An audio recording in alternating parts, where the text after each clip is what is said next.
Ok, hola a todos. Vamos a continuar con el contenido del curso. Recuerden, hasta ahora, pues prácticamente cubrimos lo que en el plan de la clase se llama primera unidad, que trataba de todos los temas relacionados con ecuaciones diferenciales ordinarias, pero solo de primer orden. O sea que las derivadas que aparecían en todos los problemas que se han trabajado hasta ahora son solo primeras derivadas, ¿va? De aquí en adelante, pues vamos a trabajar ahora entonces con ecuaciones diferenciales ordinarias siempre. Recuerden que lo de ordinario significa que solo son en una variable. O sea, la función que se está encontrando solo depende de una variable. Eh, pero ahora vamos a añadir o ver qué pasa cuando aparecen derivadas de orden superior. O sea, puede que tengamos una ecuación con segunda, tercera, cualquier derivada de orden mayor que 1, ¿verdad? De hecho, muchos de estos métodos también van a aplicar a, a los problemas anteriores, o sea que ustedes pueden tomar la opción de que alguno de estos métodos, si les gusta bastante, puede ser que lo puedan utilizar, por ejemplo, en una ecuación de orden 1. O sea que no es que estos métodos son específicos para ecuaciones de orden mayor que 1, ¿no? Sino que funcionan para ecuaciones de orden en general, ¿verdad? O sea que estamos ampliando la colección de métodos para resolver ecuaciones diferenciales en general, ¿no? Eh, Como preguntaba un compañero la vez pasada, quizás estos métodos son más generales que los anteriores, porque los anteriores lo que sí es que solo funcionaban si las ecuaciones eran de orden 1, y ya estos sí funcionan para los casos de orden superior, ¿no? Entonces, los objetivos de esta clase de hoy es primero poder diferenciar, que ustedes sepan diferenciar entre ecuaciones de orden 1 y una de orden superior, ¿verdad? Que eso pues, como ya les dije, es clara, digamos, la diferencia. Solo es de ver si aparecen o no derivadas de orden mayor que 1, ¿no?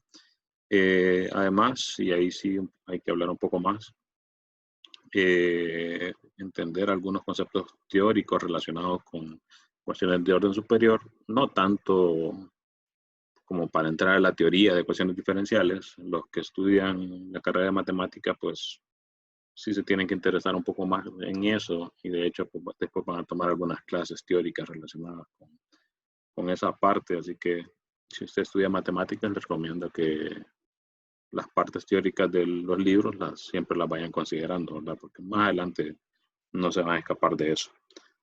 Los de carreras más aplicadas, pues sí, ¿verdad? Como el nombre indica, pues interesa más la parte aplicada de toda esta temática, ¿no? Ok, y además, como objetivos finales, queremos comprender cómo funcionan dos de los varios métodos que vamos a ver para resolver este tipo de ecuaciones. Reducción de orden, el primero, y otro que se le llama coeficientes indeterminados o método de superposición. De hecho, pues la parte que vamos a ver hoy, digamos que el nombre de método de superposición es el que queda mejor puesto, digamos. Más adelante vamos a ver por qué el otro nombre de coeficiente indeterminado. Ok, entremos entonces en la temática. Fíjense de entrada la ecuación, una ecuación diferencial de orden superior, su forma general se puede describir así, donde aquí estas, recuerden, estos como exponentes cuando tienen paréntesis indican que son derivadas, ¿verdad? No es que es exponente n, sino que esto significa derivada enésima de y, ¿verdad? Derivada de orden n-1 de y, ¿verdad? Y así hasta llegar a la función y. Fíjense que si quitamos estos términos desde el segundo, bueno, de la segunda derivada hasta acá, lo que nos queda es una ecuación de las que hemos trabajado hasta ahora, ¿verdad? Esta primera parte, noten que solo es una ecuación que tiene primera derivada, y este tipo de problema es el que nosotros nos hemos enfocado en resolver hasta este punto. Entonces, lo nuevo es estos términos de acá en adelante, ¿verdad? De la segunda derivada para arriba.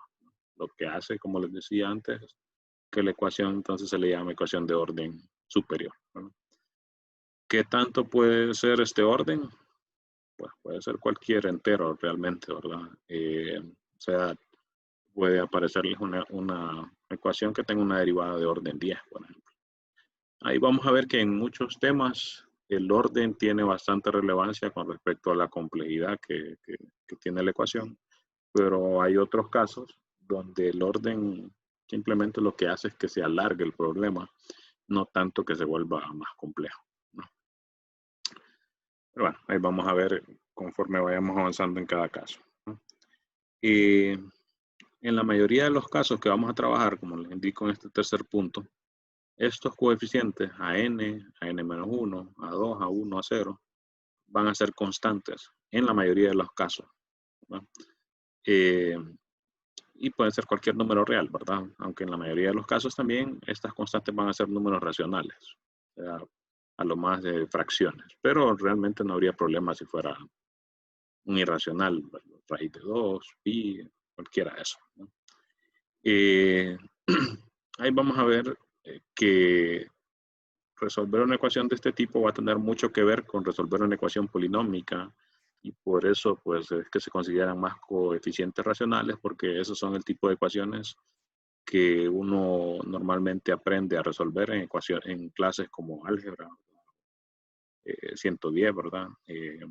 Precálculo, clases así, ¿no? Eh, pero, por ejemplo, acá que por la forma virtual en que estamos trabajando y que tenemos acceso a tecnología y cualquier cantidad de recursos, pues realmente no tenemos esa limitación. O sea, ustedes viendo ahí la computadora, por ejemplo, para hacer un examen, no importa si a uno le toca, por ejemplo, resolver una ecuación polinómica, digamos, de grado 3 y que no se puede resolver con factorización con los métodos usuales, pues uno se la pone, por ejemplo, a Wolfram, ¿verdad? Y no hay problema, ¿no? Ya en clases presenciales, pues ahí sí, ¿verdad? Porque, por ejemplo, en un examen uno no puede tener una computadora, ¿verdad? Pues entonces ahí sí se restringe, por ejemplo, a que estos coeficientes sean racionales, ¿verdad? Porque solo pueden resolver ese tipo de problemas con los métodos que uno aprende en las clases anteriores, ¿no? Fíjense con la forma de la solución. Si recuerdan hasta ahora, las soluciones generales de los problemas, siempre aparece una constante de integración, ¿verdad? En la solución. Ahora fíjense la solución general, eh, la cantidad de constantes que van a aparecer va a depender del orden de la ecuación. O sea, si la ecuación es de orden n en general, entonces van a aparecer n constantes llamémosles de integración en el problema, ¿no? En la solución general. Recuerden que en la solución general realmente es una familia de soluciones, ¿verdad? Una familia de funciones o curvas, ¿verdad? Que si el problema tiene condiciones iniciales, entonces uno tiene que determinar esas constantes. En este caso, entonces, por ejemplo, una ecuación de orden 2, o sea, que tiene hasta segunda derivada, su solución general va a tener dos constantes. Y entonces, si el problema tiene condiciones iniciales, tenemos que determinar esas dos constantes. Eso hace que ya los problemas se vuelvan un poco más largos también, ¿verdad? Porque antes solo había que hallar una constante. Si yo tengo que hallar dos, entonces en general lo que puede pasar es que se me genere un sistema de ecuaciones de 2 por 2, por ejemplo, no necesariamente lineales, ¿verdad? Y entonces eso hace que el problema se vuelva un poco más, definitivamente un poco más enredado. Y más largo también, ¿verdad? Así que entonces si tenemos una ecuación de orden n, van a haber n constantes que si el problema tiene condiciones iniciales, pues hay que determinar todas esas constantes, ¿verdad? Con respecto a eso también, déjenme ver si lo anoté aquí. No lo anoté, pero se los menciono ahorita. Si tenemos una ecuación de orden n, para poder encontrar todas las constantes y obtener una solución en particular, yo voy a ocupar n condiciones iniciales. O sea, así como cuando teníamos una ecuación de orden 1, ocupábamos una condición inicial para hallar la constante del problema. En una de orden 2 voy a ocupar dos condiciones iniciales para hallar las dos constantes del problema. Y así sucesivamente, ¿verdad? O sea, en general ocupo n condiciones iniciales para encontrar las n constantes que aparecen en la solución general del problema. Noten que la forma de la solución general tiene dos partes. Una que se denota aquí como y sub c, que de hecho es la que tiene la parte esa con las constantes, y otra que se denota como y sub p. Y siempre ustedes van a estar buscando como solución a este tipo de problemas esta suma de estas dos, y sub c más y sub p. Los nombres, la C viene de que usualmente a esta se le llama solución complementaria y la P de que a esta se le llama solución particular. Y ahí vienen entonces los nombres esos de Y sub C y Y sub P. Entonces siempre vamos a buscar esta solución Y sub C, la complementaria, y una solución particular que le llamamos Y sub P, y la solución general entonces va a ser Y sub C más Y sub P. Esta Y sub C, como vamos a ver en un método ahorita más adelante, de hecho pues tiene mucho que ver con la ecuación homogénea asociada a la ecuación que tengamos. Y aquí les recuerdo que, por ejemplo, cuando hablábamos de las ecuaciones con coeficientes homogéneos, ahí les decía que en el libro, por ejemplo, a esas ecuaciones le llamaban ecuaciones homogéneas. Decía que eso no era muy conveniente porque más adelante íbamos a ver otro tipo de ecuaciones que les íbamos a llamar homogéneas también, y que por eso les íbamos a llamar ecuaciones con coeficientes homogéneos, ¿no? Aquí fíjense, a lo que le vamos a llamar ecuación homogénea asociada a esta ecuación es a la misma ecuación que resulta de aquí, pero haciendo cero al lado derecho. O sea que el término homogéneo está asociado con cero, ¿no? Pasa así, por ejemplo, en álgebra lineal, ¿verdad? En los sistemas de ecuaciones, cuando el lado derecho es cero, uno dice, bueno, el sistema es homogéneo. Entonces aquí también, ¿no? Si esto es cero, entonces decimos que la ecuación diferencial es homogénea, ¿no? Y ojo, no solo es de, por ejemplo, pasar esto a restar, sino que una vez que ya está escrita en esta forma, en el lado izquierdo, si acá es cero, entonces decimos que la ecuación es homogénea, ¿no? Y vamos a ver que esta Y sub c, de hecho, viene directamente vinculada con esa ecuación homogénea asociada con esta de acá, ¿no? O sea, en algún momento vamos a hacer como que vamos a ignorar esta f si no es cero, ¿verdad? Si no es cero, la vamos a hacer cero para hallar una parte del problema, ¿verdad? Y la otra parte, pues sí va a tener que ver con el lado derecho distinto de cero que aparezca aquí, ¿no? Ya que en general vamos a resolver tanto ecuaciones homogéneas como no homogéneas, ¿no? Aquí puede ser cero o no, ¿no? Ok, eso sobre algunos primeros aspectos teóricos. Otros de los mismos importantes es que fíjense que en esa solución complementaria aparecen todas estas y sub 1, y sub 2, y sub n. Esas realmente son soluciones a la ecuación. Solo que fíjense que ocupamos que esas soluciones, para empezar, que sean distintas, ¿verdad? Si estas dos, por ejemplo, estos dos primeros términos fueran iguales, pues realmente aquí los podría juntar en uno solo, ¿verdad? Y no tendría dos términos distintos, sino que realmente solo uno. Entonces, ocupo que estas y sub i sean distintas, y además, una condición más fuerte es que sean LI, como decían en vectores, ¿verdad? Sean linealmente independientes. Significa que, recuerden que eso significa que si yo hago que esta suma sea igual a cero, que la única forma en que eso pase es que todas estas constantes sean igual a cero, ¿no? Eso, como estas y sub i son soluciones de ecuaciones diferenciales, en general no es tan fácil de chequear, por lo menos a mano, digamos, o con la pura definición. Pero por suerte, pues hay una forma de hacerlo un poco práctica, un poco porque si son muchas, realmente no lo es tanto. Que es calculando un determinante. Fíjense que lo que hacemos es que si tenemos, aquí tenemos Y1, Y2 hasta Yn. Entonces podemos formar una matriz formada por Y1, Y2, Yn en la primera fila, las primeras derivadas de cada una en la segunda fila, y así sucesivamente hasta llegar a las enésimas derivadas en la última fila. Y le calculamos el determinante a esa matriz. Aquí es donde le digo que no necesariamente es práctico, ¿verdad? Porque si ese determinante mayor, si esta matriz es de tamaño mayor que 3 por 3, pues ya ese determinante no es tan práctico de calcularlo, ¿no? pero sí sería aún así más práctico que querer chequear solo con la definición que estas sean LI. Entonces lo que hace uno es calcular esta matriz, calcularle el determinante. Ahí vamos a ver que vamos a hacer algunos casos de 2×2, 3×3 a lo más creo. Y si este determinante es distinto de 0, para todas las x que nos interesan, puede ser que el dominio de estas funciones sean los reales.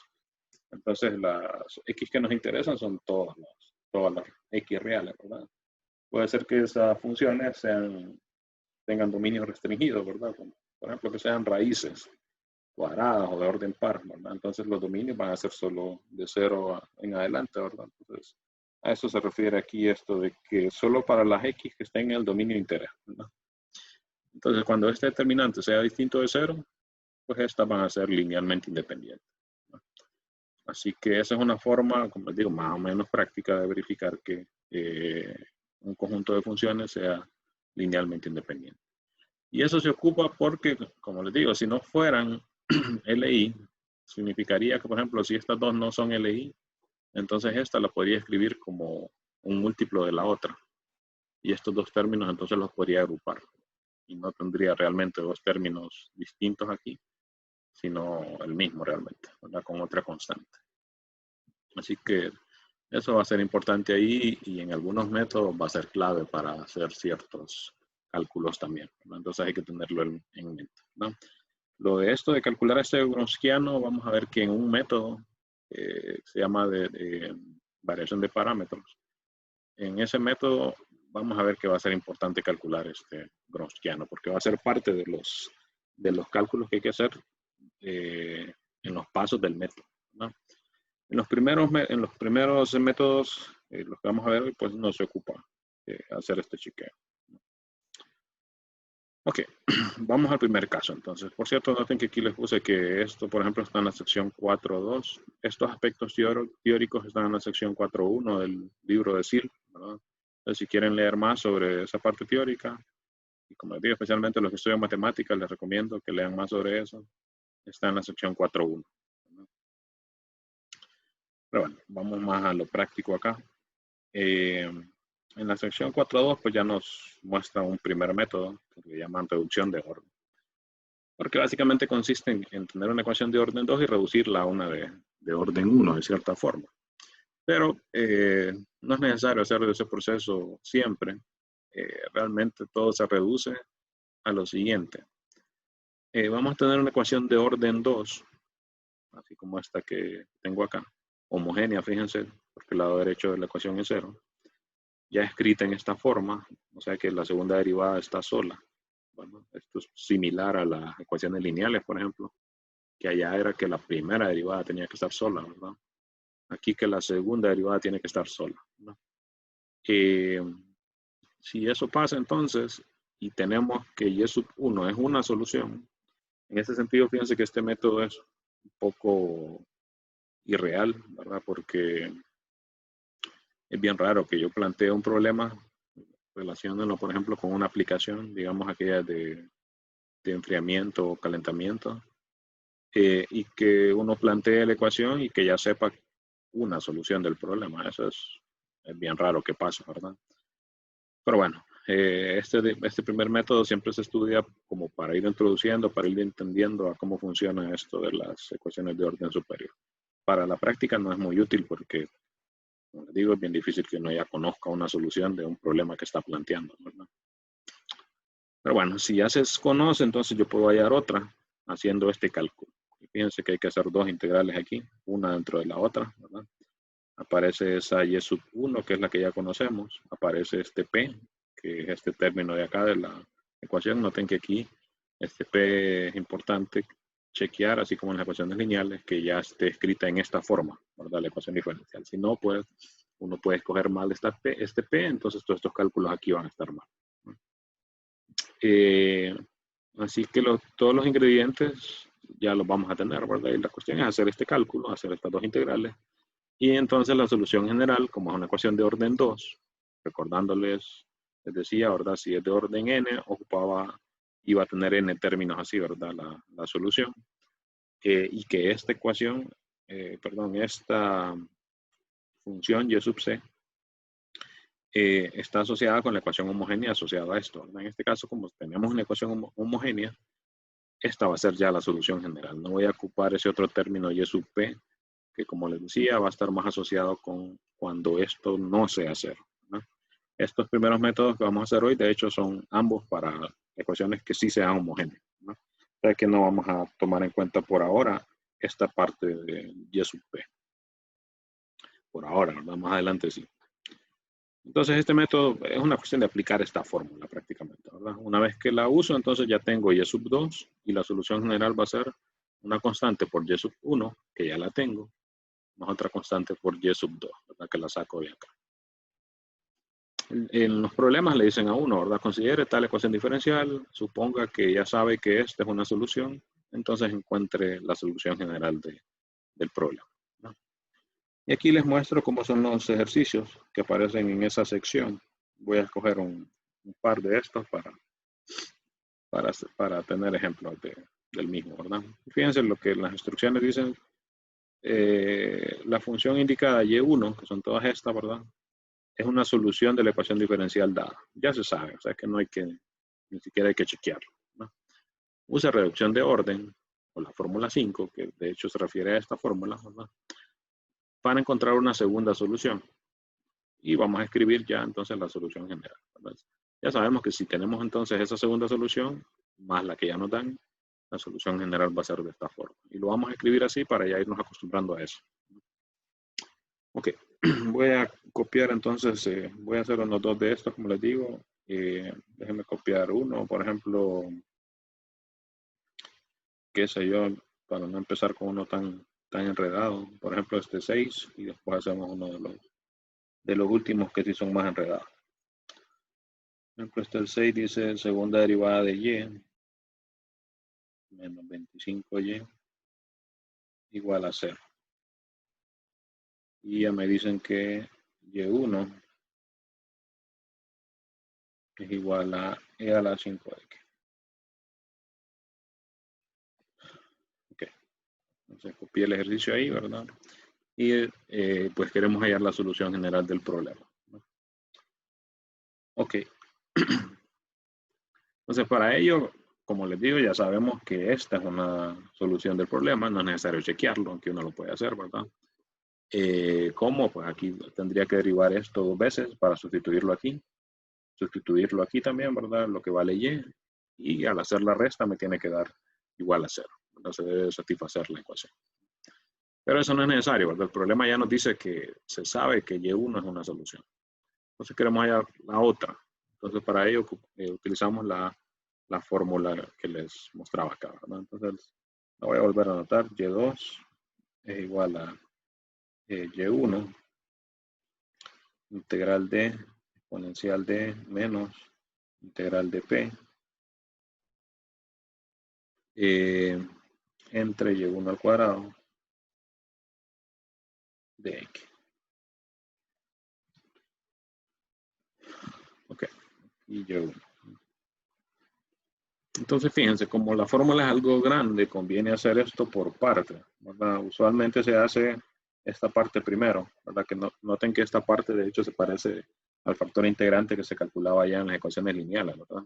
Excepto por ese signo. Si se acuerdan, el factor integrante no llevaba ese signo menos, ¿verdad? Ok, recuerden también que este P viene de la ecuación diferencial, ¿verdad? O sea, viene de atrás, viene de acá, ¿verdad? Y es el término que va con Y'. ¿Okay? Entonces, como aquí no hay Y', el término que va con Y' sería 0, ¿verdad? Entonces esto de acá sería 0. Y aquí tendríamos integral de 0. Que en general uno puede decir que es una constante, pero fíjense que para efectos de este método, pues vamos a decir en estos casos donde no haya el término con la primera derivada, o sea que P es igual a 0, entonces vamos a decir que este término de acá es 0. Entonces lo voy a escribir por lo menos esta vez para que ya lo tengan ahí, ¿verdad? Que en este caso me queda la integral de 0, ¿verdad? Con respecto a x, que en general podríamos decir que es una constante, pero vamos a tomarlo como que fuera esa constante 0, ¿verdad? Entonces esto me va a quedar e a la 0, o sea 1, ¿verdad? Como les digo, para efectos de este método vamos a decir que la integral de 0 es 0. En general podríamos decir que es una constante. Ok, o sea que este término de aquí arriba es 1, ¿verdad? Entre dice y1 al cuadrado, que es este exponencial, ¿verdad? Entonces ya podemos sustituir aquí en esta fórmula. Esto sería igual a y1 a la 5x. Fíjense que ese y1 está fuera del integral, ¿verdad? Entonces aquí nunca se puede hacer esta cancelación, ¿verdad? Porque uno está dentro y el otro está fuera de la integral. Así que no vayan a inventar ahí queriendo hacer eso. Ok, exponencial de 0, entonces decíamos que es 1, ahí arriba queda 1, y abajo entonces y1 al cuadrado. Sería el exponencial este, ¿verdad? Y a la 5x al cuadrado. Como es al cuadrado, multiplico los exponentes, ¿verdad? Sería 5x por 2, 10x. ¿verdad? Y quiero la integral de esto, ¿verdad? Voy a poner aquí entonces el de x. Noten que está sencilla la integral, ¿verdad? No es necesario utilizar calculadora ni nada, entonces hagámosla directamente. Sería el a la 5x, solo lo copio. Y el resultado de la integral sería, noten que este lo puedo pasar arriba con exponente negativo. Al integrar entonces saldría un menos 1 sobre 10 por e a la menos 10x, ¿verdad? Fíjense, podemos verificar derivando. Derivada de menos 10x, menos 10, se cancela con la fracción, ¿verdad? Y se copia el exponencial. Aquí también es importante decir, no es necesario añadir constante de integración, ¿verdad? En este paso. Y si quieren, pues aquí, como es la primera vez, podemos anotar aquí, ¿verdad? En ninguna de estas integrales, ni la del exponente, ni la última, no añadir constante de integración. ¿Por qué? Porque al final nosotros añadimos esas constantes allá en la solución general, ¿no? Así que no es necesario añadir, ¿no? Esto se puede simplificar un poco, ¿verdad? Me quedaría menos 1 sobre 10 e a la menos 5x por e a la menos 10x. 5x menos 10x sería menos 5x, ¿verdad? Okay. Y entonces esa es y2. Entonces ya que tengo y1 y y2, ya sé que la solución general era, como decía ahí en el método, y igual a y1, bueno, una constante por y1, c1 por y1, más c2 por y2. Y entonces solo lo escribo, ¿verdad? c1 por y1, que era la que ya me daban, ¿verdad? Que era la 5x, más c2 por y2, que es la que acabamos de encontrar, ¿verdad? Entonces, por menos 1 sobre 10, e a la menos 5x. Okay. Y eso sería entonces la respuesta a este problema, ¿verdad? Si el problema tuviera condiciones iniciales, pues obviamente habría que hallar esas constantes, pero no tiene, ¿verdad? Entonces aquí termina, ¿no? Si se fijan, entonces el método es bastante práctico, como les digo, un poco irreal, ¿verdad? Porque es bien difícil que en una situación de la vida real ocurra esto, ¿verdad? Que nosotros ya tengamos una solución. Entonces, en ese sentido es que les digo que es bien irreal. Y aplicar el método prácticamente trata de utilizar esta fórmula, ¿verdad? Utilizar la fórmula y solo hay que saber bien cómo utilizarla y obtenemos la segunda solución, ¿verdad? Y después entonces con eso escribimos la solución general del problema, ¿verdad? Entonces, si notan, ¿dónde se puede complicar esto? A la hora de hacer esas integrales, ¿verdad? Pero como podemos utilizar algún programa para integrar, pues no hay realmente complicación. Ok, vamos entonces a un segundo ejemplo. Ahora voy a escoger uno que sí se mire más enredado de los que aparecían ahí. Bueno, por ejemplo, el último. Usualmente los últimos son los más enredados, ¿verdad? Ok, veamos este último, 14. Voy a copiar. X al cuadrado, segunda derivada de y. Menos 3xy' más 5y igual a 0. Y dice que y1 es x al cuadrado coseno del logaritmo de x. pues con solo la forma de esa y1 ya se mira que está más enredada la cosa, ¿verdad? Con esta de aquí. Ok. Veamos entonces. Okay, permítanme.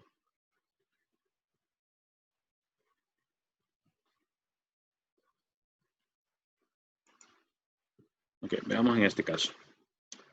Fíjense, lo primero que hay que chequear es que, como les decía, es importante que se cumpla la forma, ¿verdad? Vemos que la segunda derivada no está sola, entonces eso es lo primero que hacemos. Y les recuerdo que eso es importante porque si no lo hago, voy a escoger mal la P, ¿verdad? Y entonces ya con eso estaría empezando mal el problema, ¿verdad? Y todo lo demás va a estar mal, ¿no? Déjenme ver que... Habría que ver aquí. Acá. Bueno, entonces aquí, ¿verdad? Les decía, la segunda derivada aquí tiene que estar sola para decir cuál es el P, ¿verdad? Entonces, como en nuestro problema no está sola, lo primero es hacer eso, ¿verdad? O sea, eso, noten que eso no tuvimos que hacerlo en el ejemplo anterior porque ya estaba, ¿verdad? Entonces aquí comenzamos dividiendo todo, ¿verdad? En la ecuación. O sea, este término, ¿verdad? Este término. Cero también sería, pero como es cero no va a cambiar nada, ¿verdad? Dividir todo entre x al cuadrado. Entonces me va a quedar segunda derivada de y menos, noten que al dividir aquí en medio entre x, se cancela esa x, ¿verdad? Me va a quedar menos 3 entre x, y' y más 5 entre x cuadrado, y al cuadrado, por y igual a 0, ¿verdad? Lado derecho como es 0, pues queda igual. Entonces, ya con esto identificamos que lo que quedó con y', que es p, es esto de acá con todo y signo, ¿verdad? ¿Por qué con todo y signo? Porque en la forma aquí está positivo, ¿verdad? Entonces, si está negativo, lo podemos escribir como más menos, entonces hay que considerar el signo ahí, ¿verdad? O sea que p es e a la menos 3 sobre x. Entonces, lo siguiente es utilizar la fórmula, ¿verdad? Ya utilicémoslo por partes, hagamos esta parte primero. Exponencial de menos la integral de p. Entonces sería aquí, aquí exponencial de menos la integral de p de x, donde p es lo que encerré ahí en rojo, entonces sería, noten que como es menos, ¿verdad? Menos de la fórmula y menos de lo que quedó aquí, entonces sería positivo, ¿verdad? Exponencial de la integral de 3 sobre x, de x. Está fácil también esa integral, ¿verdad? Entonces, por lo menos hasta acá no hay problema, no ocupamos calculadora. Sería exponencial de 3, logaritmo natural de... Aquí siempre pasa la cuestión de que para simplificar, aquí sería valor absoluto de x, vamos a poner solo x. Y indicamos aquí, ¿verdad? Que siempre y cuando x sea mayor o igual que 0. Que noten que tiene sentido porque, por ejemplo, aquí aparece un logaritmo natural, ¿verdad? Y de hecho, pues entonces tiene que ser mayor que 0, ¿verdad? Para que tenga sentido ese logaritmo natural, ¿verdad? Pero bueno, como estamos haciendo solo la simplificación para quitar el valor absoluto, podemos decirlo así. Entonces, el 3 lo puedo poner como exponente, cancelar exponencial con logaritmo, me queda entonces x al cubo, ¿no? Ok, entonces, ¿qué es eso? Nada más es este numerador de acá. Entonces, y2 es y1, integral de lo que me quedó, entre y1 al cuadrado. Entonces, anotamos eso. Y2 es y1, que es la que me dan aquí al inicio, ¿verdad? X al cuadrado, coseno de logaritmo de x, por la integral de lo que me quedó, x al cubo, entre y1 al cuadrado, x al cuadrado, coseno del logaritmo, todo al cuadrado, ¿verdad? De x, lo voy a poner aquí. Fíjense entonces, se mira un poco enredada esa integral, pero realmente, si observamos bien, no está tanto, ¿verdad? Porque noten que aquí este x al cuadrado elevado al cuadrado me queda x a la 4, ¿verdad? Entonces este x al cubo se cancela. solo me va a quedar, me voy a enfocar solo en la parte de la integral, ¿verdad? Solo la integral me va a quedar integral de d de x entre x, ¿verdad?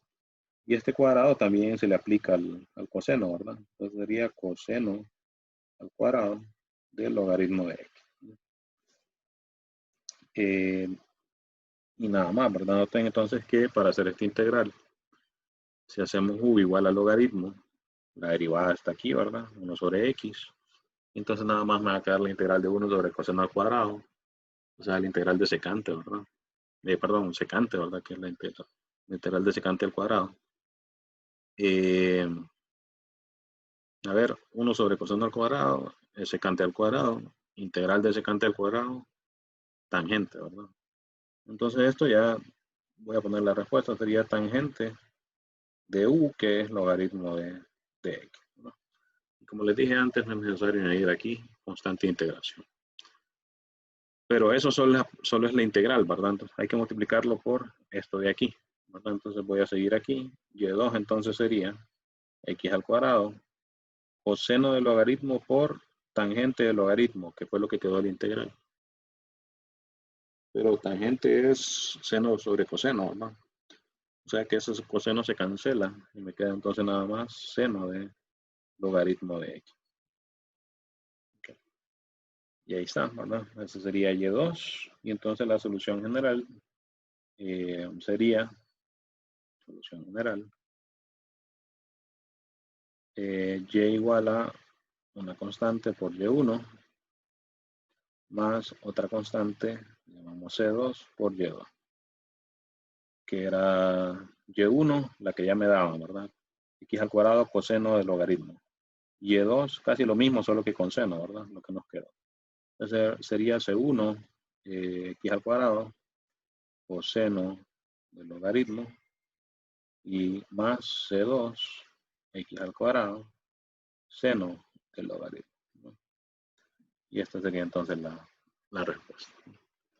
Va un poquito más enredado, ¿verdad? Pero si uno observaba ahí la integral, aunque se miraba un poco complicada de entrada, pues realmente no era tanto, ¿verdad? Porque, bueno, observando bien, nada más me quedaba integral de secante al cuadrado, ¿no? Verifíquenlo ahí tranquilamente, ¿verdad? Cuando estén estudiando, ¿no? Y fíjense entonces, en resumen, este método prácticamente lo podemos describir diciendo que hay que utilizar esta fórmula, ¿no? Para la cual hay que hacer dos integrales y al final solo escribir la solución general, ¿verdad? Que es una constante por la que ya me dan, más otra constante por la que saqué de la fórmula, ¿verdad? Con esto uno, digamos que solo se está como acostumbrando a ver que la solución general de un problema de orden 2, homogéneo, es de esta forma, ¿no? Una constante por una función más otra constante por otra función. Y aunque no nos pidieron nada de eso, noten que x al cuadrado seno del logaritmo definitivamente, estas dos que quedaron, x al cuadrado coseno, x al cuadrado seno, definitivamente son distintas y son LI, ¿verdad? En este caso uno lo puede ver diciendo una no es múltiplo de la otra, definitivamente, ¿verdad? Así que, pero uno lo podría verificar, ¿verdad? Haciendo aquel determinante que les decía al inicio. En el caso anterior, en el primer ejemplo, y1 era e a la 5x, y2 nos quedó este de aquí. Y noten que una no es un múltiplo constante de la otra, ¿verdad? O sea, no hay una constante que multiplicada por e a la 5x me dé esto de aquí abajo, ¿no? Porque le cambia el exponente al exponencial, ¿no? Se parecen aquí, pero no se puede lograr eso, ¿no? Que son parte de las cuestiones teóricas que les mencionaba al inicio que son necesarias, ¿verdad? Para que todo funcione bien, ¿no? Ok, esto entonces sobre este primer método que pues definitivamente va a ser el más fácil de los métodos estos para ver, para resolver ecuaciones de orden superior, ¿no? Y como les digo, incluso es irreal, ¿verdad? No es muy útil realmente porque se parte de que uno conoce una solución de la ecuación, ¿no? Así que bueno, comencemos a ver lo que sí realmente es más útil. El que les mencionaba, método de coeficientes indeterminados, que ese pues realmente viene en la sección 4.4. La parte que vamos a ver ahorita es la primera parte del método, que se le llama comúnmente método de superposición. ¿Okay? En este caso, fíjense que lo que vamos a trabajar ya es una ecuación de orden en general mayor que 1, ¿verdad? ¿No? Aquí el método, el funcionamiento lo ilustro con una de orden 2, pero no necesariamente tiene que ser de orden 2. En el método anterior sí. Aquí este método, tal cual como está planteado, funciona estrictamente para ecuaciones de orden 2. Este otro ya no, aunque aquí para ilustrarlo lo vamos a hacer con una de orden 2, ¿verdad? Y ahí vamos a ver qué pasa si es de orden mayor. Acá noten que tengo estos coeficientes a 2, a 1, a 0, y aquí especificamos, esos coeficientes son constantes. O sea que este método ya automáticamente se cae, no funciona, si alguno de estos no es constante. Por ejemplo, en esa ecuación que resolvíamos ahorita, noten que no funcionaría, ¿verdad? Porque esta ecuación tenía coeficientes 3x, x al cuadrado, ¿verdad? Entonces, no son constantes, entonces en esta ecuación, ese método que vamos a ver ahorita no funciona, ¿okay? Porque los coeficientes no son constantes. Entonces, fíjense, lo que primero que vamos a hacer es plantear una ecuación polinómica, que eso era lo que les decía al inicio, que resolver una ecuación como esta con coeficientes constantes va a tener mucho que ver con resolver una ecuación polinómica. ¿Cuál? Noten que es casi la misma. En vez de segunda derivada se pone m al cuadrado, en vez de la primera se pone m, y en vez de y se pone 1. O sea, es como poner nada, ¿no? Y ojo ahí, ¿verdad? Que un error común aquí es que en vez de y pongan m, como queriendo poner algo, ¿verdad? Pero piensen que lo que se pone es la variable esta nueva m con exponente el orden de la derivada. Como aquí no estoy derivando, es como que ese exponente sea 0 en todo caso, ¿verdad? Entonces m a la 0 sería 1. Es una forma de recordar que aquí en vez de y uno pone 1. En vez de y' pongo m, en vez de la segunda derivada pongo m al cuadrado. Y noten que si fuera de orden mayor, pues aquí se ve como la secuencia, ¿verdad? Si hubiera una tercera derivada, pondría m al cubo, y así sucesivamente. Entonces resulta que resolver esta ecuación polinómica, en este caso solo es una cuadrática, siempre la podemos resolver a mano incluso, ¿verdad? No importando cuáles sean estos valores, ¿verdad? A 2, a 1, a 0, con la fórmula cuadrática.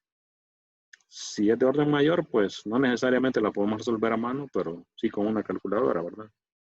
Aunque usualmente en los ejercicios que plantean los libros se asume que no estamos así en un ambiente virtual en el que pues uno puede acudir a cualquier recurso, entonces usualmente los problemas están planteados de manera que sí se pueden resolver completamente a mano, ¿no?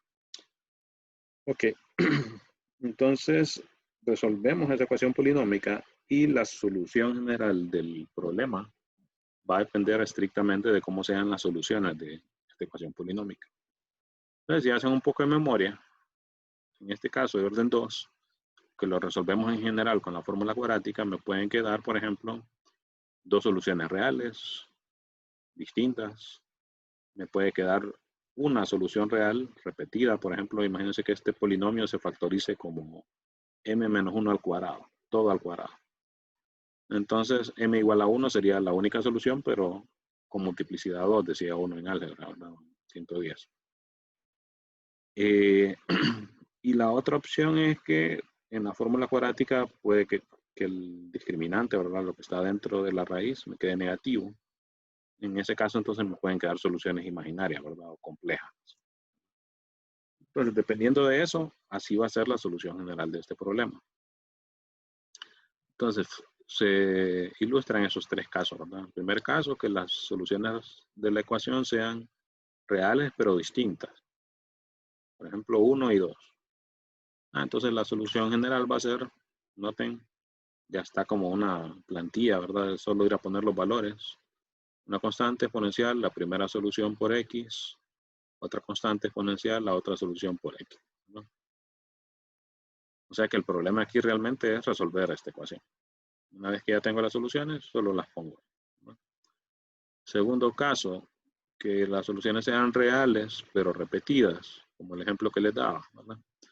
En ese caso, entonces, lo que pasa es que, como no hay dos exponentes para poner, ¿no? Solo uno, que son iguales, entonces fíjense que lo que hace uno acá es que agrega una x, ¿no? Multiplico por x. Esto logra que estas dos soluciones no sean iguales, que se acuerdan en la parte teórica les decía que eso se requiere, ¿verdad? Que no sean iguales ni siquiera linealmente independientes y que sean linealmente independientes, ¿verdad? Y al multiplicar con esta x, definitivamente esto no es igual a una constante por esto, ¿verdad? Porque la x pues es una variable. Y el caso complejo es el que genera pues una solución más larga, digamos, ¿verdad? Noten que si tengo soluciones complejas, las soluciones complejas siempre van de dos en dos, ¿verdad? La solución y el conjugado de la solución. Entonces noten que se le llama alfa, a la parte real se le llama del número complejo, y beta a la parte compleja, que es la que va con i, ¿verdad? Independientemente del signo, ¿verdad? Porque de todas maneras aquí se consideran los dos. Usualmente entonces se toma sin signo, ¿verdad? La positiva. Y noten entonces la solución es exponencial del valor que esté aquí, alfa por x, por una constante coseno de el valor que esté aquí, beta x, y eso adentro del coseno, ¿verdad? Más otra constante por seno de lo mismo que pusimos aquí dentro del coseno. De hecho, si han estudiado un poco de variable compleja, realmente esto es el exponencial de estos números complejos, ¿verdad? Pero como no es requisito haber visto eso, se escribe como número real, ¿verdad? Eso se hace de esta manera, ¿no?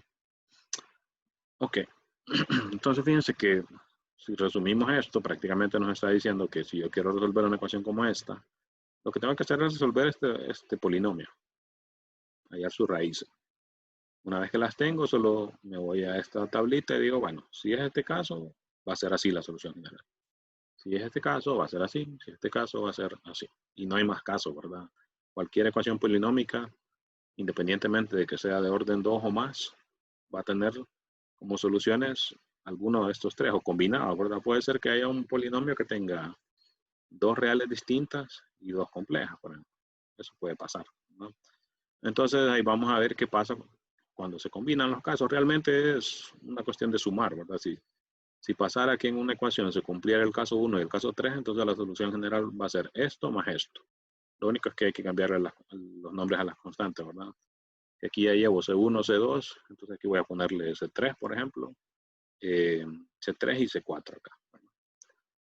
Acá noten que esto está asumiendo que como la ecuación es de orden 2, a lo más puede estar repetida dos veces, ¿verdad? Entonces agrego el mismo exponencial multiplicado por x. En una ecuación de orden 3, por ejemplo, podría estar repetida tres veces. Entonces lo que hago es que en el siguiente término agrego otra x, de manera que me quede x por x, o sea, x al cuadrado. O sea que en general lo que voy haciendo es que voy multiplicando por x el exponencial que estaba al inicio, ¿verdad? Primero por x, después por x cuadrado, después por x al cubo y así, ¿no? O es lo mismo que decir este por x, el siguiente va a ser este que me quedó acá por x por x, x al cuadrado y así, ¿no? Y en este caso las soluciones complejas siempre van en pares, entonces puede ser que este sean dos de tales soluciones, puede ser que hayan otras dos, entonces se suma otra expresión similar con el otro alfa y el otro beta que tengan los números complejos, ¿verdad? Puede pasar que estén repetidas, o sea que tengan multiplicidad 2, por ejemplo. Entonces lo que se hace es esto mismo acá, multiplicar por x. O sea que cuando haya multiplicidad mayor que 1, lo que se va haciendo es multiplicando por x la expresión, ¿no? Pero bueno, todo esto se ilustra mejor con ejemplo, ¿verdad? Entonces vamos a ver, voy a tratar de hacerles un ejemplo de cada caso, por lo menos. Fíjense acá que hay ecuaciones hasta de orden 5, ¿verdad? O sea que, como les decía, esto está ilustrado para el caso de orden 2, pero realmente la misma lógica se sigue y la ecuación es de orden mayor, ¿verdad? Y aquí pues en el libro hay hasta de orden 5. Realmente van a ver que con entender bien el caso pues la cuestión en los casos mayores no cambia mucho en realidad. Ok. Voy a hacer una de estas de orden 2 y después vamos a ir haciendo estas de orden mayor. Voy a tratar no las escogí antes, sino voy a tratar de ir de manera que se ilustren los tres casos, ¿verdad? Ok, vamos a ver, déjenme escoger bien, por ejemplo, este caso 1, perdón, problema 10, va a ilustrar el caso 3, creo. Entonces, voy a comenzar con esto. Ejercicio 10 de la sección 4.3. Entonces, déjenme copiarlo.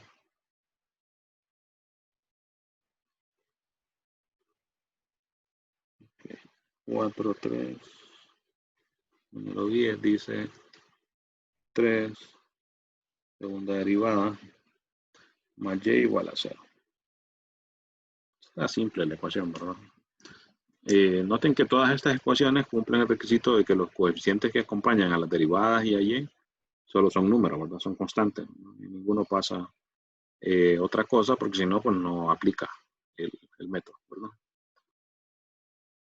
Ok, veamos este primer caso. Entonces.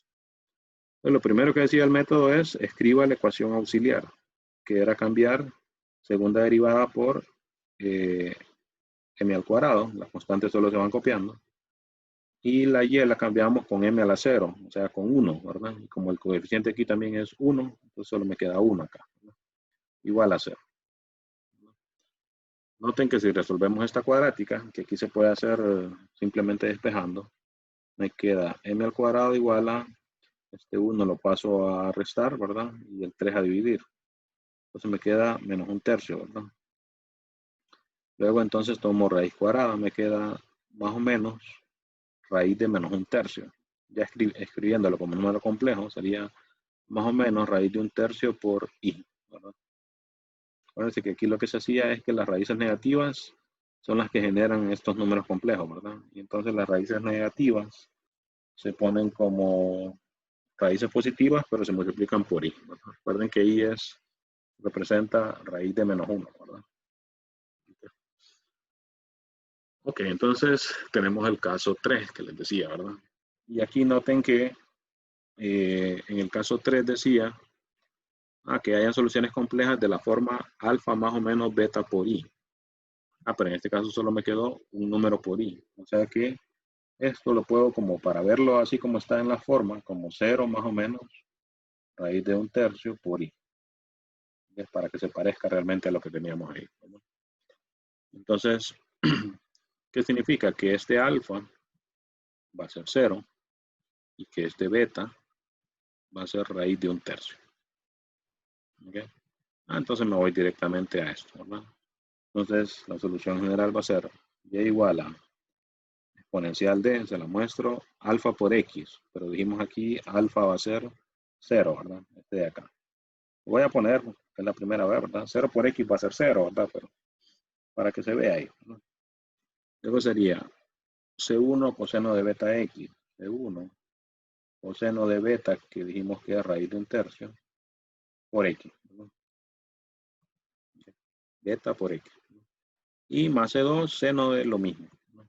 Entonces, más C2. Noten que esto está dentro del coseno, ¿verdad? Es el argumento del coseno. Seno de lo mismo, ¿verdad? Raíz de 1/3 por x, ¿no? Noten que la raíz no va con la x también porque la constante ahí es raíz de 1/3, ¿verdad? El que aquí se llamaba beta, ¿verdad? Beta por x. Raíz de 1/3 por x, ¿no? Y bueno, aquí hay otro paréntesis. Entonces, y simplificamos, ¿verdad? 0 por x me da 0 aquí. Y a la 0, 1. O sea que realmente solo me queda esto de acá, ¿verdad? Y ya, esa sería la solución general. Noten que súper rápido, ¿verdad? Simplemente resolvemos la ecuación polinómica, la ecuación auxiliar que se le llama, ¿verdad? Esta de aquí. Y dependiendo del caso, pues aplicamos lo que dice la tablita esa, ¿verdad? Así que bueno, ya tenemos ilustrado ese caso complejo. Hay veces que es el que quizás cuesta un poco más que aparezca, por eso lo escogí de primero, ¿no? Ok, veamos una de orden mayor. Déjenme tratar de que aparezca otro caso. Por ejemplo, este 24.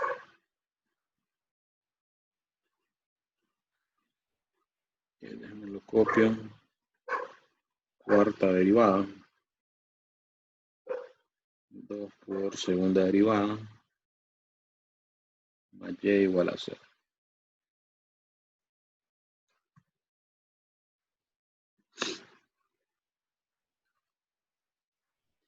que aquí va a ser una combinación de casos. Entonces, fíjense, igual que antes, lo primero es escribir esto, escribir la ecuación auxiliar, ¿verdad? O sea, aquí, ¿verdad? Se cambia la ecuación diferencial por una polinómica, prácticamente cambiando las derivadas con un término polinómico del mismo grado, ¿verdad? Entonces aquí sería m a la 4 menos 2m al cuadrado más 1, recuerden que en vez de y se pone 1, ¿verdad? Por el número que acompaña la y, ¿verdad? Pero en ambos casos pues ha sido 1. Resolvemos esa ecuación polinómica. Como les digo, en la mayoría de los casos de los libros se pueden resolver a mano, entonces aquí no nos vamos a complicar. Y no es necesario meter esto en una calculadora, ¿verdad? Noten que esta ecuación la podemos resolver como cuadrática también, ¿verdad? Y se puede factorizar como m al cuadrado menos 1 al cuadrado, ¿no? Viendo m a la 4 como m al cuadrado. Y entonces factorizando más, esto se puede factorizar con diferencia cuadrada, ¿verdad? Entonces sería m menos 1 por m más 1.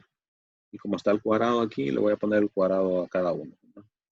M menos 1 al cuadrado, m más 1 al cuadrado. Okay.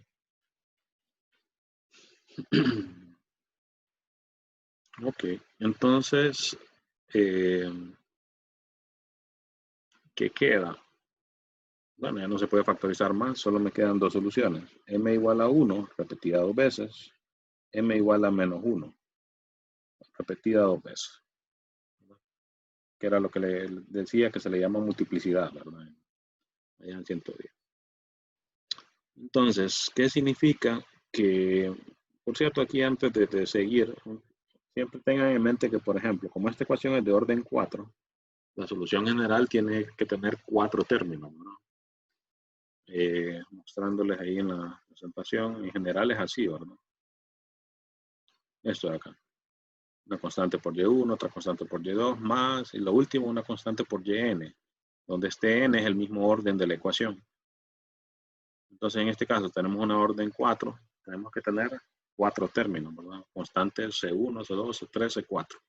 Y eso es bueno siempre tenerlo en mente porque como que yo ya anticipo a lo que quiero llegar, ¿verdad? Entonces, aquí tenemos que generar 4 términos. Noten que esto es como una combinación, les decía que se iba a generar como una combinación de dos casos. Una combinación de caso 1 con el caso 2, porque tengo dos soluciones reales distintas, pero cada una de ellas repetida dos veces. Entonces es una combinación de a lo que le llamamos aquí caso 1 y caso 2. Caso 1, soluciones reales distintas. Caso 2, reales repetidas. Entonces se dan las dos cosas, ¿verdad?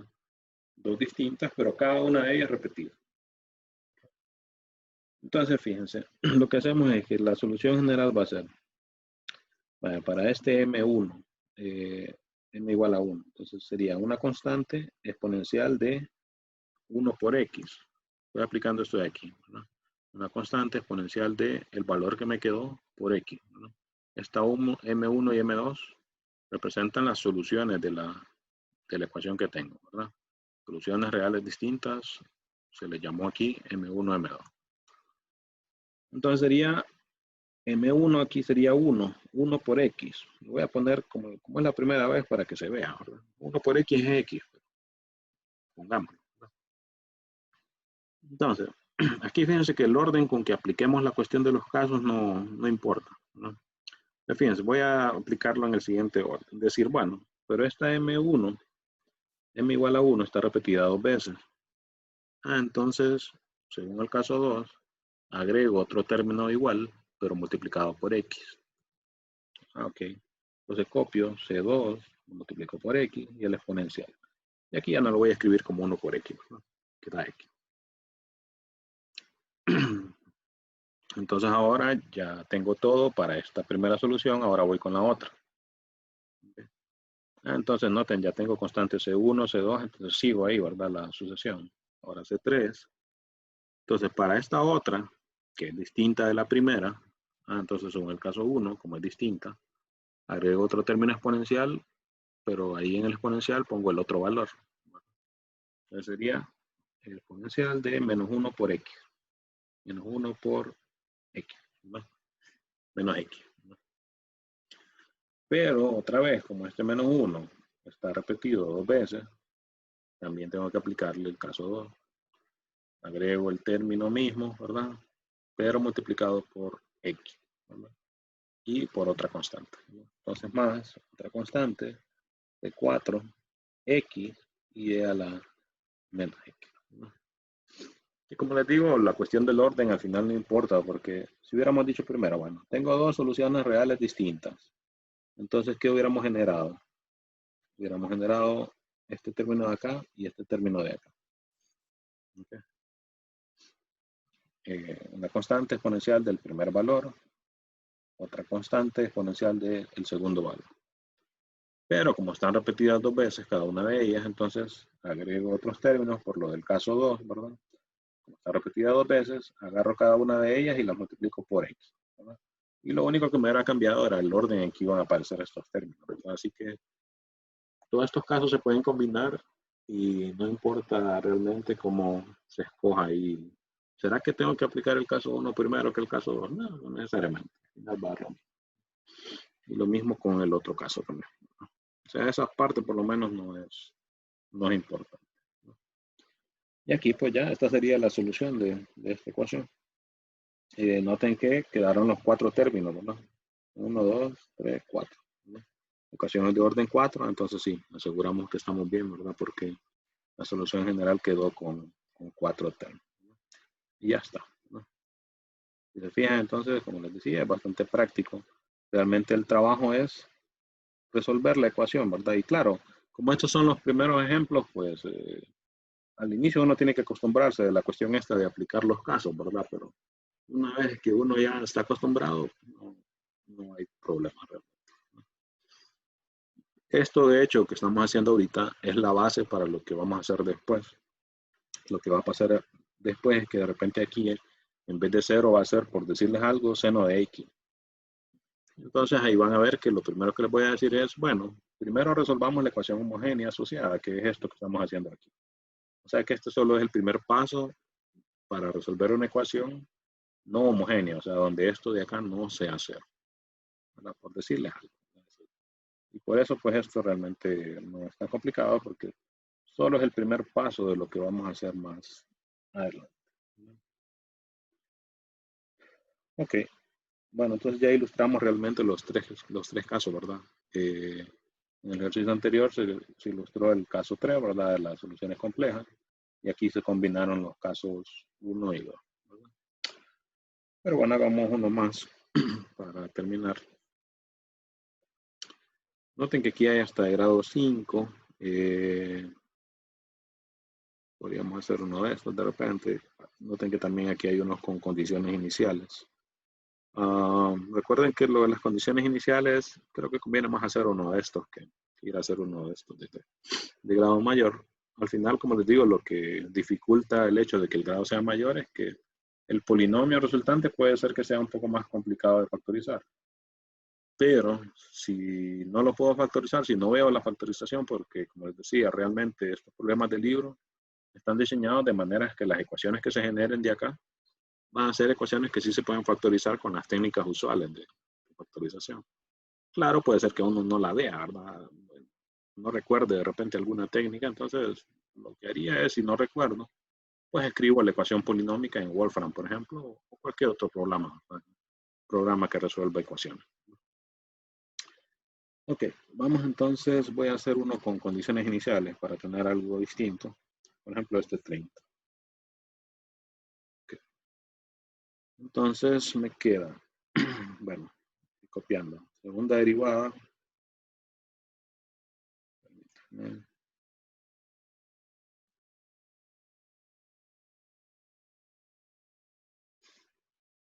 Okay. Segunda derivada de y. La variable aquí en vez de x es θ. Recuerden que eso pues no, a veces a uno lo confunde, pero la cuestión de que hayan otras variables no genera ningún cambio significativo. Y las condiciones iniciales, y de pi tercios igual a 0. Y noten que la otra condición está en términos de la derivada. Y' de pi tercios igual a 2.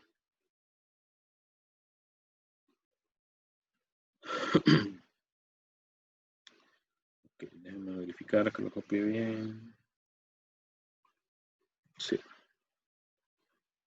Ok, antes de entrar a resolver el problema, solo les quiero hablar un poco de la cuestión de las condiciones iniciales. Noten que aquí la segunda condición inicial está en términos de la derivada. Recuerden que esta primera condición les decía que esto se interpreta diciendo que la solución y que vamos a encontrar tiene que pasar por el punto x igual a pi tercios, y igual a 0.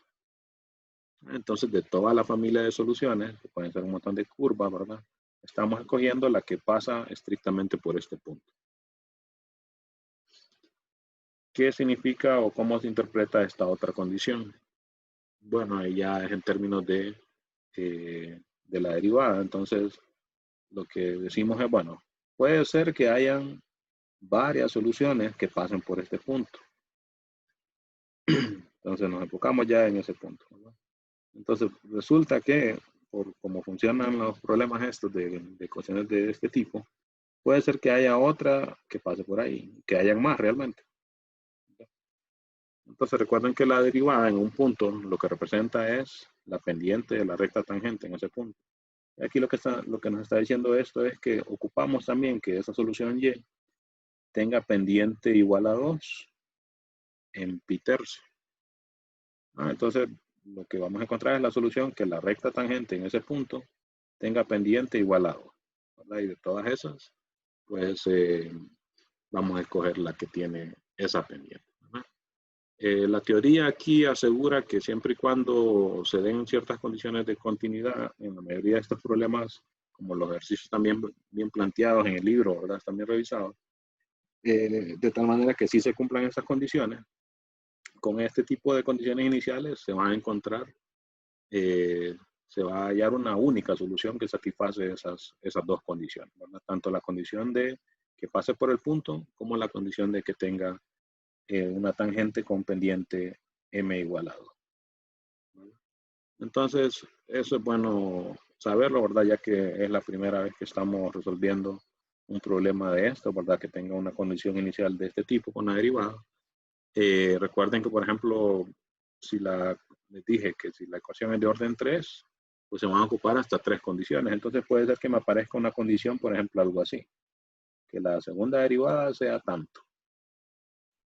Recuerden que la segunda derivada ya de cálculo da información sobre la concavidad, ¿verdad? De la función.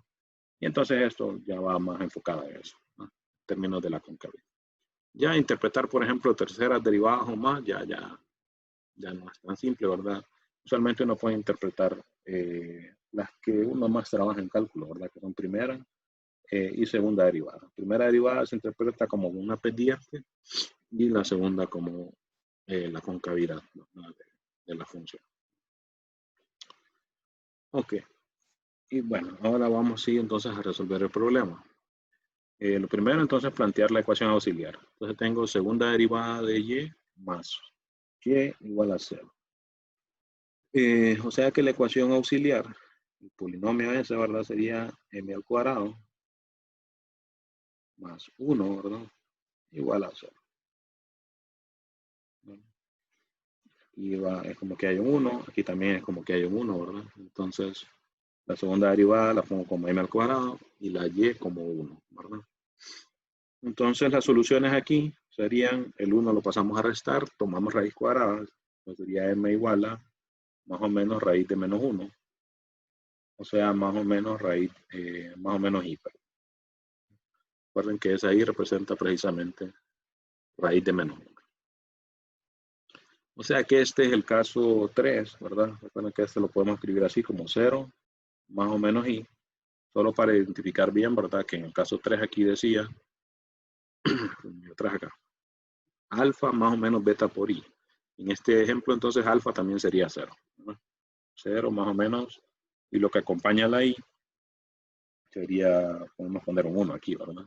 Entonces sería 1. O sea que aquí el beta sería 1. Entonces, según eso, la solución general sería y igual a una constante. Noten que iría al exponencial primero, ¿verdad? Pero ya lo hicimos en el caso anterior. El alfa, como les dije, es 0, ¿verdad? Entonces, e a la 0 por x sería 0, e a la 0, 1. O sea que este término va a ser 1 y entonces solo va a quedar lo demás. Entonces ya voy a escribir solo lo demás. Entonces 1 por coseno de beta por x, pero beta dijimos es 1, ¿verdad? Entonces sería solo coseno de x. Más C2 seno y con el mismo argumento. Acá. ¿Verdad? Sería 1 por x, pero es x, ¿verdad? Por eso solo puse x. Si el problema no tuviera condiciones iniciales, perdón, aquí, no tuviera condiciones iniciales, ya terminamos. Pero bueno, las tiene. Entonces, lo que le agrega a eso es que hay que hallar cuánto vale C1, cuánto vale C2, que satisfagan estas condiciones iniciales. Entonces, vamos a aplicar las dos. Entonces, primero, y de pi tercios tiene que ser igual a 0, dice. Y de pi tercios igual a 0. Entonces, ¿qué significa? Que cuando x vale pi tercios, y tiene que valer 0. Entonces lo sustituyo. ¿Verdad? En vez de y, 0.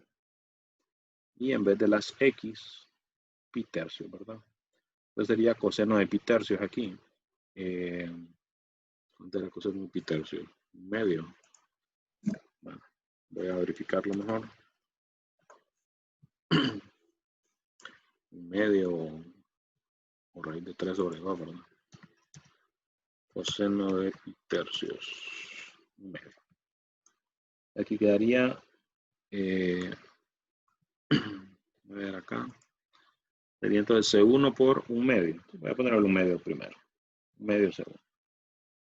Y sería seno de pi tercios también, ¿verdad? Porque x vale pi tercios. Entonces pongo aquí pi tercios, seno de pi tercios. Ese es un medio también. Ya no recuerdo si es el mismo o raíz de 3 sobre 2. Raíz de 3 sobre 2. Voy a poner los valores exactos, ya que son valores conocidos, ¿verdad? Entonces sería aquí raíz de 3 sobre 2, que es seno de pi tercios, por C2. Noten que al aplicar la primera condición, se me genera una ecuación que depende de C1 y C2. O sea que con esa ecuación no tengo suficiente información para hallar ni C1 ni C2. Entonces para eso está la otra condición inicial, esta, en términos de la derivada. Y' de pi tercios dice tiene que ser 2. Y' de pi tercios tiene que ser 2. Entonces, ¿cómo aplico esta otra solución? Esta otra condición, perdón. Bueno, lo que hago es que como yo ya tengo y, entonces calculamos y'. Lo voy a hacer aquí abajo. Bueno, ¿qué va a ser y'? Y' sería derivada de coseno menos seno por C1, ¿verdad? Menos C1 seno. Y acá derivada de seno coseno por C2. Entonces más C2 coseno. Entonces, como esta otra condición está en términos de y', la vamos a aplicar aquí. ¿Okay?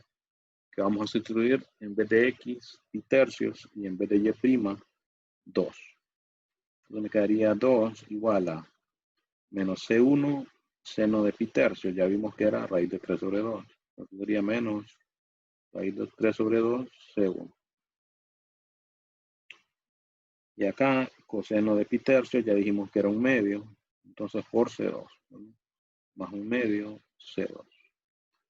Entonces noten, al aplicar la segunda condición, lo que se logró es que se obtuvo otra ecuación que depende de C1 y C2. O sea que estas dos ecuaciones lo que forman es un sistema de dos ecuaciones con dos variables. Que hay pues infinidad de formas de resolverlo, ¿verdad? Por sustitución, eliminación, con matrices, con determinantes, etcétera, ¿verdad? Y bueno, para ahorrar tiempo lo voy a poner directamente en la calculadora para resolverlo más rápido. Y entonces, para tener la solución ahí, ¿verdad? Entonces sería, voy a copiar ahí todo el sistema. Un medio decía C1. Para que sea más simple, en vez de C1 le voy a poner aquí X. Más raíz de 3 sobre 2. La raíz se puede escribir así, por ejemplo. Sobre 2. Déjenme ponerle paréntesis. Noten que por cómo están los valores, incluso escribir el sistema este no está tan simple acá, ¿verdad? Esa es la primera ecuación. Usualmente se separan con comas. Aquí, ¿verdad? No, acá más bien. Un medio C1, raíz de 3 sobre 2, C2. Un medio C1 le llama X, raíz de 3 sobre 2, aquí lo puse al revés. 3 sobre 2, C2 le llama Y. La otra entonces, menos raíz de 3 sobre 2 más un medio C2. Bueno, como ya lo escribí aquí, pero lo voy a copiar. Menos raíz de 3 sobre 2 por C1 más un medio C2. Más, poniéndole paréntesis, medio C2 que le llamé Y. Bueno, no le dije nada. Vamos a ver si interpreta directamente que queremos la solución. Sí, aquí nos da la solución. X igual a menos raíz de 3, Y igual a 1. Pueden verificar haciéndolo por eliminación o alguno de esos métodos conocidos que de verdad da esto, ¿verdad? Menos raíz de 3 y el otro da 1. 1 menos raíz de 3, C2, 1, así. Menos raíz de 3 y 1. Ok. Entonces, ¿qué significa? Esta era la solución general, ¿verdad? Entonces, la solución en particular al problema que tiene estas condiciones iniciales, o sea, la solución que satisface ambas condiciones, es sustituir aquí, en la solución general, estos dos valores que acabamos de encontrar. Entonces, terminamos haciendo eso. Era Y igual a C1 coseno. Pero C1 quedó menos raíz de 3. Menos raíz de 3 coseno. Luego C2 seno. C2 quedó 1. Entonces 1 por seno. Noten que ya entonces esta solución ya no depende de dos constantes. Ya es una función, por ejemplo, la podemos graficar y verificar que satisface esas dos condiciones. Que evaluada en pi tercios da 0. Hay un intercepto ahí. Que la derivada en pi tercios es 2. Eso pues es la cuestión de las tangentes, ¿verdad? No es tan fácil de visualizarlo, pero la voy a dibujar para que a ver qué podemos sacar ahí. Era Y igual a menos raíz de 3 coseno de X más seno de X.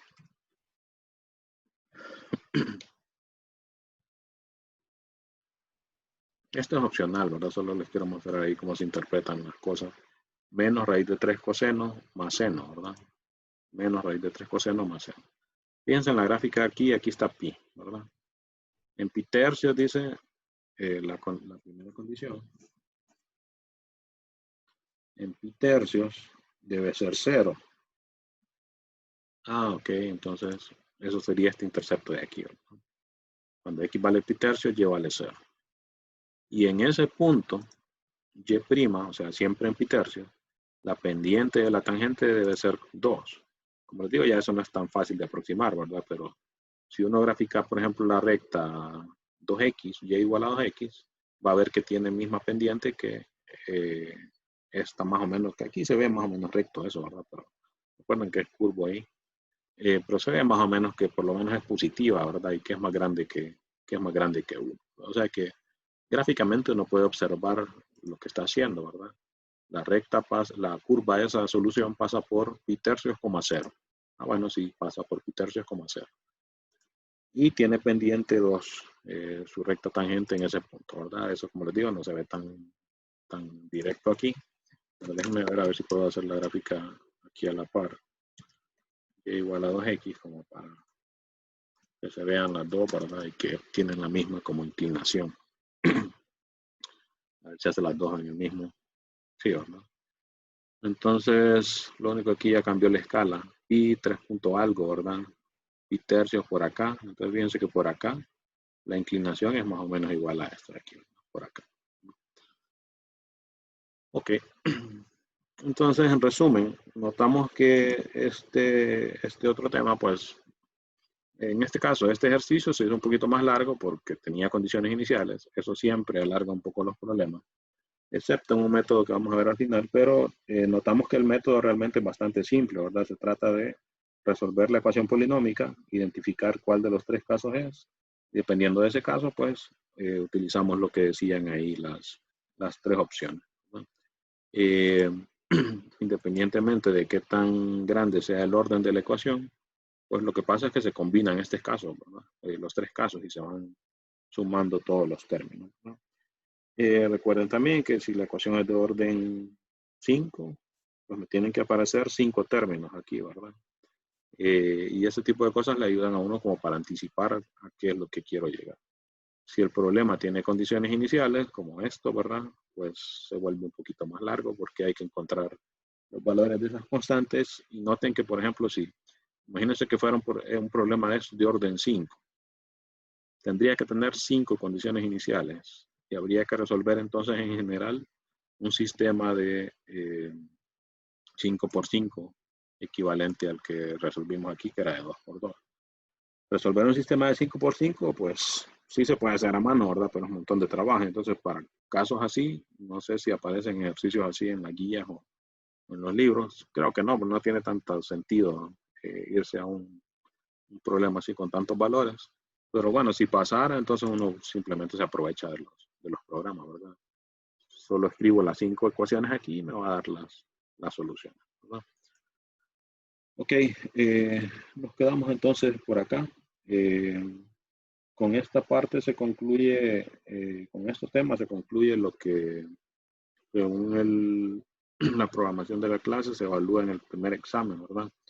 O sea que ya con esto, digamos, pueden ir estudiando para estar preparados para ello, ¿verdad? Todos los temas anteriores de las ecuaciones de orden 1 y estos temas de reducción de orden y ecuaciones, el nombre de estas ecuaciones, ecuaciones con coeficientes constantes y homogéneas también, ¿verdad? Que prácticamente son las condiciones que tienen, ¿verdad?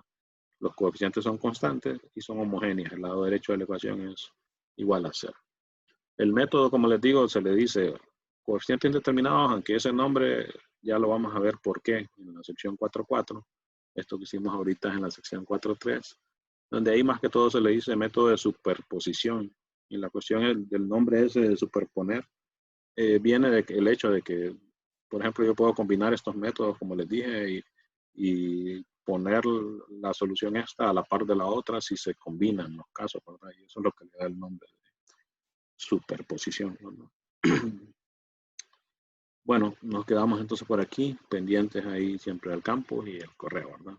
Nos veremos.